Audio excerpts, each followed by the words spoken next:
Hello! Today we will do headlight restoration. Pero before anything else, unsa ang mga tools atong need and i-prepare for this project. Kung wala pa mo nakakita sa akong unboxing sa headlight restoration kit, please check my link below. These are the tools needed for our headlight restoration. Microfiber cloth, headlight restoration kit, nitrile gloves, power drill, soapy water, and isopropyl alcohol with 70% solution. Kailangan fragrance-free and moisturizer-free. That's it. Let's go outside and do some magic. Okay, naana ta sa gawas. Ato nasugdan atong headlight restoration. I will speed up the video to save time. Preparing our headlight para sa first step. First, i-mask nato ang areas nga possible mag-come into contact with our backing plate while backing. This is to avoid scratches. In my case, wala na nako gimask tanan, kaya ako pa ni siya i-repaint in the near future. So please mask all the areas that will possibly come into contact with our backing plate. Next, clean the headlight with soapy water. Dirt and debris will cause heavy scratching while sanding if not removed properly. So let's avoid the extra work and clean our headlight properly. After the preparation, we are now ready for our first step, sanding. We start by sanding the headlight using 800 grit sanding disc. Spray liberal amount of soapy water sa headlight and start sanding. Let's do wet sanding para naatay control sa atong driller while sanding because of the lubrication. And iwas pod sa abog. Ensure that we sand the whole surfaces. Spray soapy water if necessary for lubrication. By this time, makita nato ang brown color. This means that we exfoliated most of the oxidation and dirt from our headlight.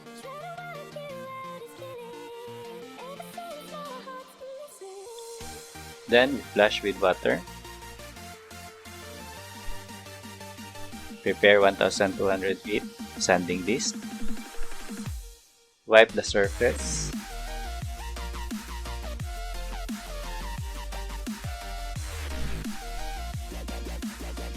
Mao ni ang itsura after sa 800 grit sanding.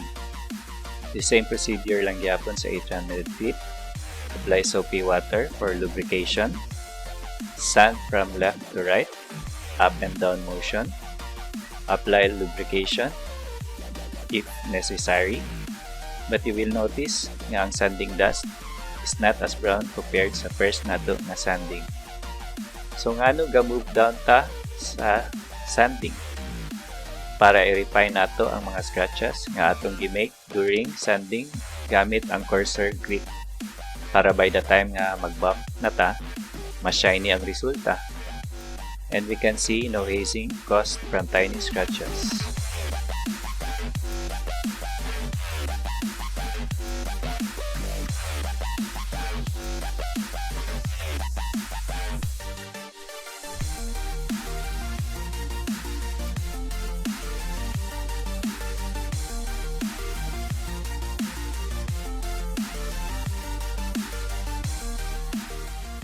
Kung satisfied na ta sa 1200 grit sanding, we flush it with water. Trapuhan nato. So kung matingala mo, ngano hazy kaayo, makahuna-una mo nga nadaot na noon og samot, don't panic because it's normal.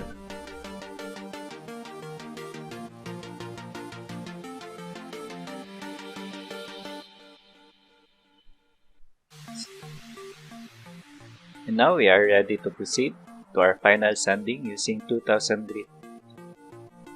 Mao ni ang itsura after sanding it with 1200 grit.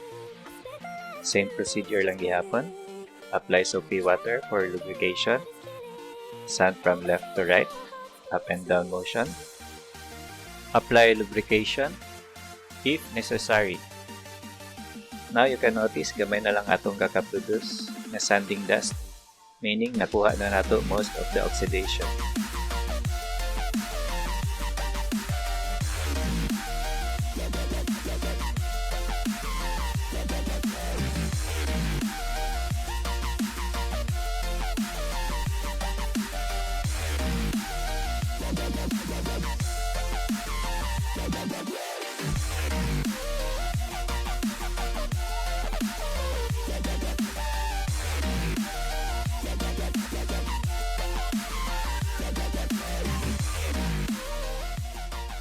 Kung satisfied na ta sa atong sanding, we flush it with water and wipe it down and check the result. So mao na ni ang itsura after final sanding. We are now ready to move sa second step, buffing. First, you need to mix the product. Since dili nato ma-shake, all we have to do is massage the compound inside the plastic.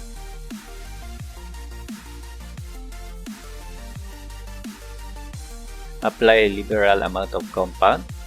Prime the pad by spreading the compound all around the surface. Only prime new pads. Unsay pasabot ana? Kada mo gamit ta og bag-o nga pad, butangan nato siya og mas daghan nga compound.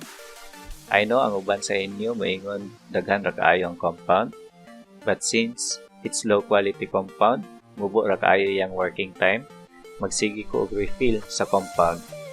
So I need to put more products to save time. Buff using crosshatch pattern, meaning left to right, up and down motion. Arm speed about 1 inch per second and 50% overlap, meaning sa imong buffing path from left to right, you move down the pad while half sa pad is still buffing from your original path. Okay? I hope nakuha ninyo. After doing 2 sets of left and right and up and down buffing, wipe the compound and check your progress. Nakalimot ko sa pressure pag-buff. Light pressure lang. At least, makita nimo half na lang sa kabaga ang pad ang nabilin. So repeat the process until satisfied na ka sa result. Before ka muundang sa imong 2 sets of up and down and left and right, make another set pero ease up on the pressure for better buffing result. After mahuman na ta sa buffing, wipe the headlight with microfiber cloth.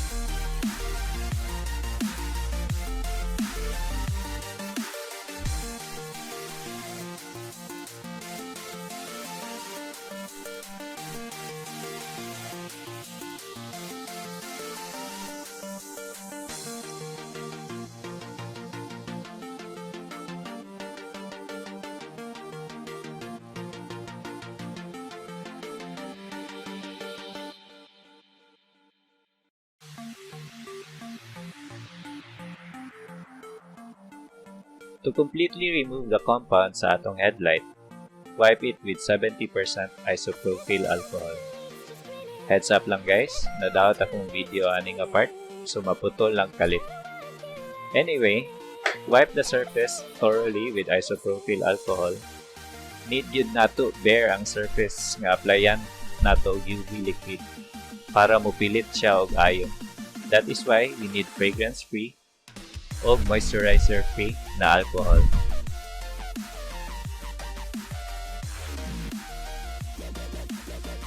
Now let's proceed to our final step, UV liquid protection application.